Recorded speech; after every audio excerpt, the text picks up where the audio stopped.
Boom! Boom! Oh! Oh!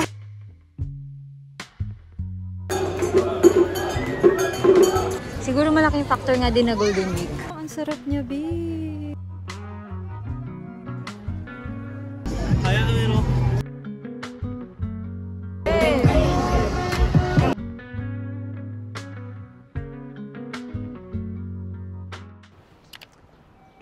Good morning!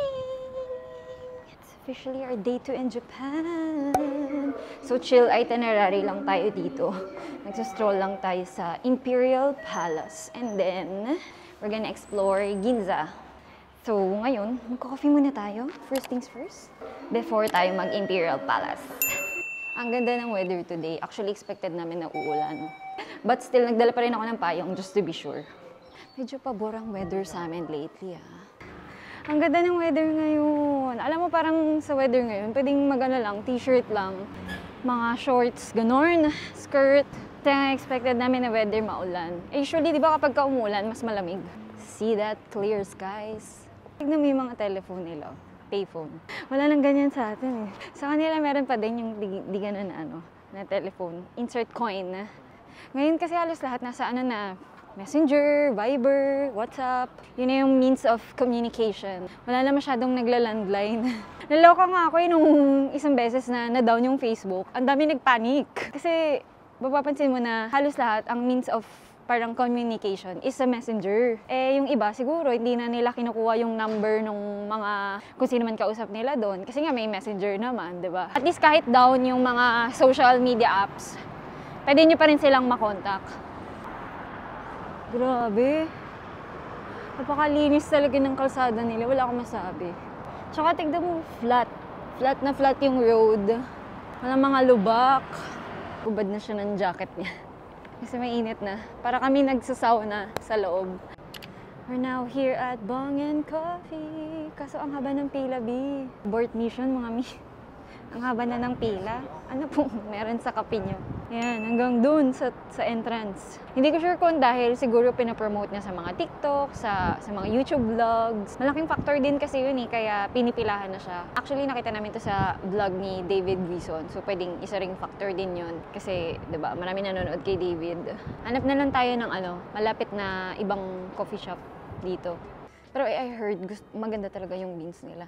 Mga Rwanda, ganun, Ethiopia. Yeah, but then, yun lang, mababa yung pila. So, maybe next time, pagka hindi na siya, hype.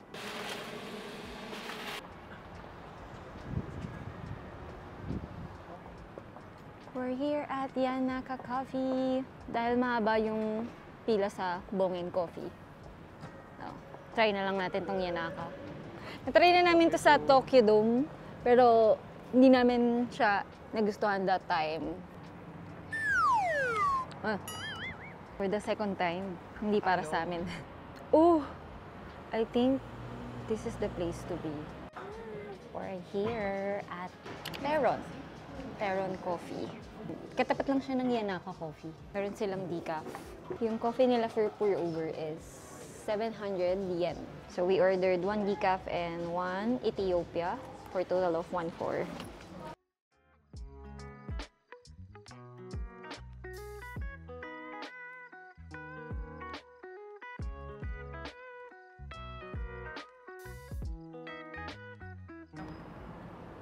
Guys, ano kaya itong mga ano? Tradition.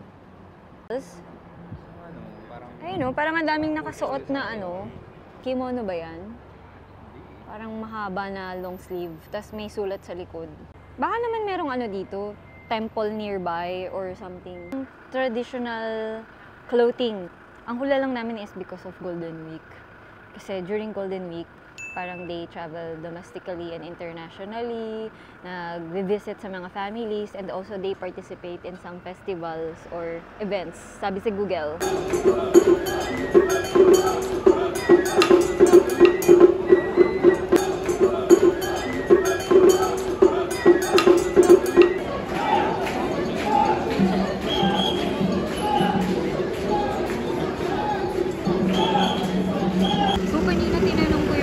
Barista sa coffee shop kung anong tawag dito sa naka-Japanese clothing na may belt. Sabi nila, festival daw or ceremony ng Golden Week. Hindi na pala tayo guys pupunta ng Imperial Palace kasi closed daw as per checking in Google because of holiday here in Japan. Sayang, but let's try next time. Yay! So we're here at the Tsukiji Market. Sobrang daming tao.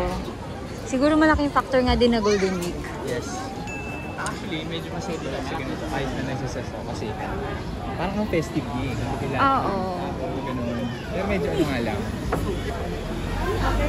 Si Urch.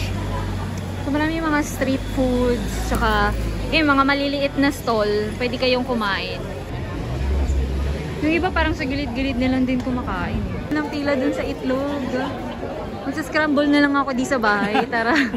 May mga tanghulo din. Yung strawberry, di ba, na may candy na matamis. Sa Korea, meron din. Daming pigeon. Kumakain ng ano. Gagawan sila. Sikat na rin kasi yung Tsukiji Outer Market kapag sa mga street food, sa mga pagkain. Kaya ito talaga yung main na pinupuntahan ng mga tourists. Let's try the omelette. Meron palang cold Japanese omelette. Meron din hot yung bagong luto. Doon sa hot, yung mahabang pila. Pero pwede kayong mag-purchase dito ng cold na. Thank you! 200 yen. Basta. Arigatou gozaimasu. Parang may sweet taste siya. Ano? Okay din naman yung cold. Kakaibang scrambled egg lang siya kumpara dun sa mga niluluto natin. Tsaka fluffy. Fluffy word. Lagyan ng ano, maraming egg yolk. I think so.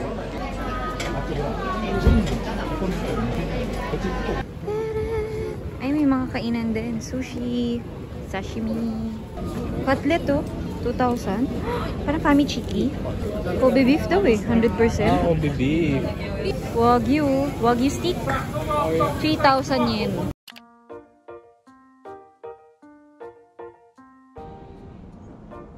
We found a spot to have lunch. It's located like a few blocks away from Tsukiji Outer Market. Nagsaserve sila ng mga tempura, tendon, and ang maganda sa kanya is wala siyang pila. Pagpasok namin, nakaupo na kami kagad. Nag-order ako ng prawn tempura set.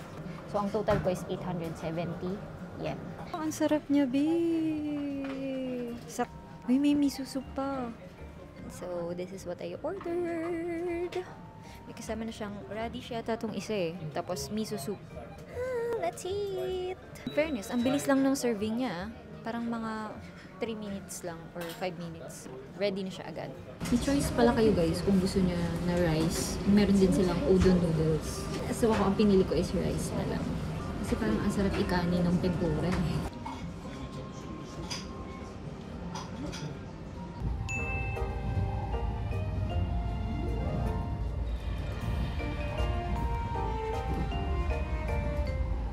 Sega, Madame Tussauds. Let's go!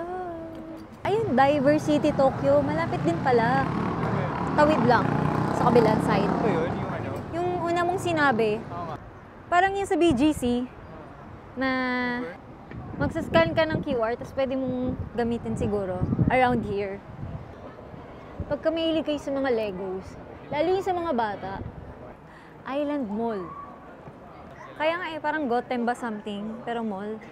Eto, ang laki niya oh. Uy, ABC Mart! Oo.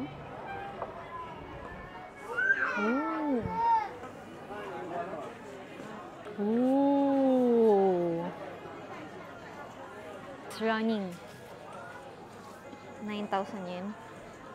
Ooh, ang laki ng outlet store ng ABC Mart dito sa Odaiba. At saka ang daming sale. Converse. 5,300 oh. Mura Ganda pang regalo Mas marami silang Nike, Adidas. Hi! 2,750.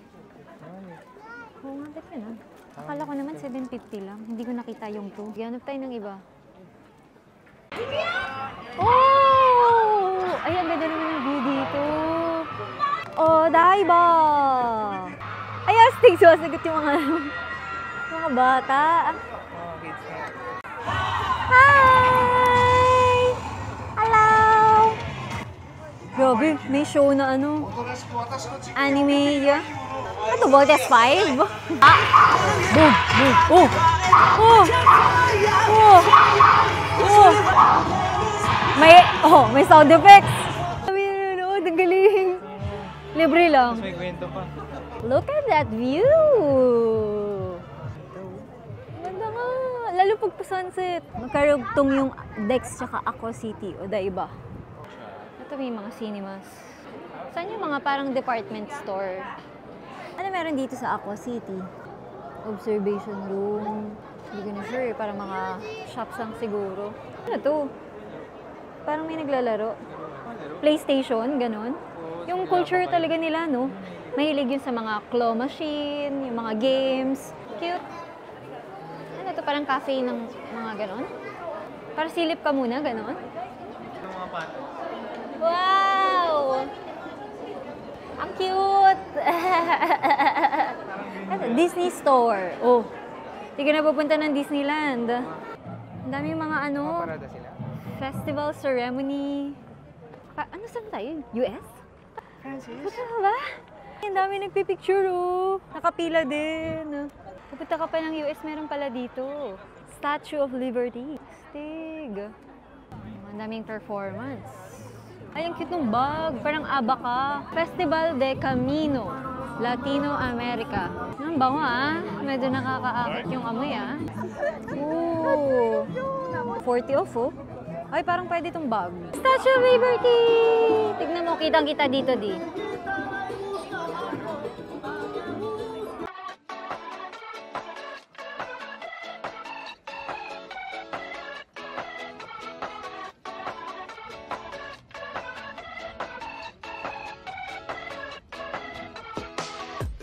Napakaraming event.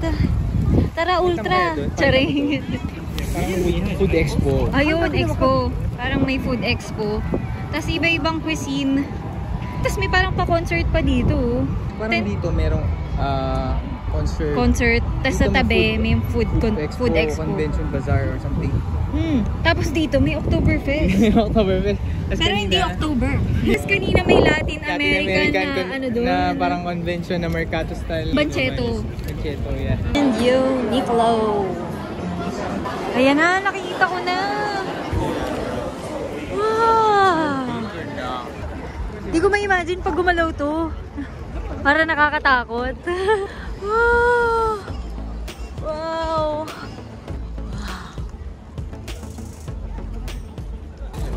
Alam mo yung sa mga Voltis 5? Yun yung naalala ko dito. Tapos maglalaban yung mga robot.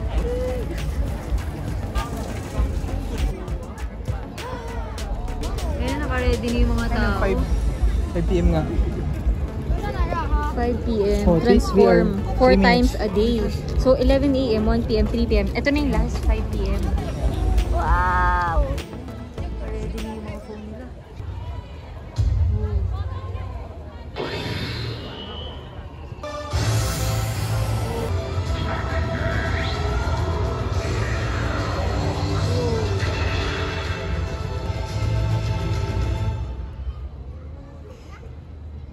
Grabe, nakaka-amaze na nakakagawa sila ng mga ganyan.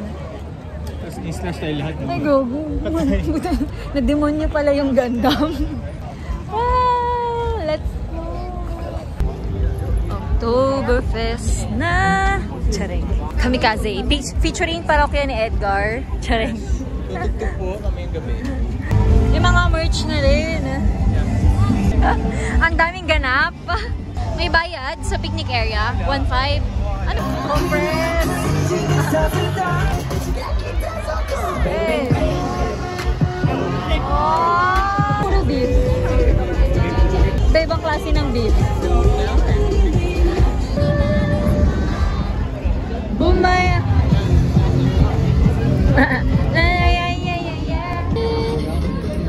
So, bumili kami ng voucher dun sa unahan. So, one voucher is worth 700. Eh, yung usual price ng mga pagkain dito is nasa 1.4. Yan, 1.4. So, 2 vouchers total para 1.4. Pero parang ang hirap pumili kasi pare-pareho lang silang beef. Pero ito, pila tayo dito sa mahaba yung pila. Check natin kung anong hype ba dito. Pwede pala, nag-allow sila ng card. Credit card. Yung mga iCoca and Pasmo. Ayan. Tapos pwede din na vouchers if ever. One. Oh! Kaya ano? For 1,400 yen. Smell it. Uy! Truffle ah! Legit truffle!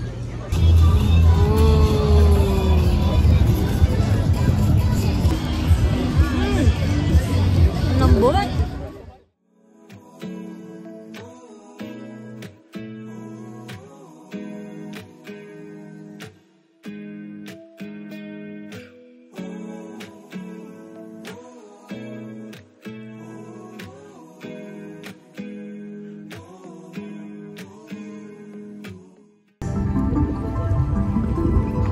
Culture nila hindi lang mahilig sa games, sa art din.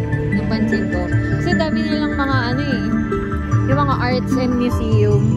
Team Labs Planet Tokyo. Meron ng Borderless. Yung Borderless, ang hirap mag-book kasi parang medyo semi-bago. Oo. Wow.